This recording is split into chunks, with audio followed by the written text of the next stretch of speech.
పూర్వపు ఉమ్మడి గోదావరి జిల్లాల ఆయకట్టు భూములకు సాగునీరు అందించే ధవళేశ్వరం కాటన్ బ్యారేజ్ ఆధునికీకరణ పనులకు సీఎం చంద్రబాబు ఇవాళ శ్రీకారం చుట్టనున్నారు. సుమారు 150 కోట్ల అంచనా వ్యయంతో 117 కొత్త గేట్ల బిగింపు అలాగే ఇతర పనులను ప్రారంభిస్తారు. ధవళేశ్వరం వద్ద ఏర్పాటు చేసిన పైలాన్ను ఆవిష్కరిస్తారు. అనంతరం కోనసీమ జిల్లా ఆత్రేయపురం మండలం బొబ్బర్లంక పరిధిలోని పిచ్చుకలంక చేరుకుంటారు. అక్కడ రైతులతో ముఖాముఖి కార్యక్రమంలో ప్రసంగిస్తారు.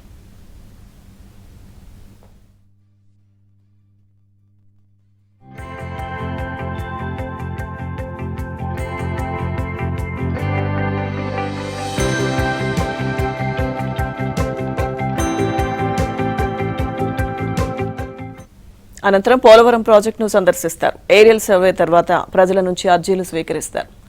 ఈసీఆర్ఎఫ్ డ్యామ్ గ్యాప్ 2 జల విద్యుత్ కేంద్రం ఇతర నిర్మాణాలకు సంబంధించి ఫోటో ఎగ్జిబిషన్ను పరిశీలిస్తారు.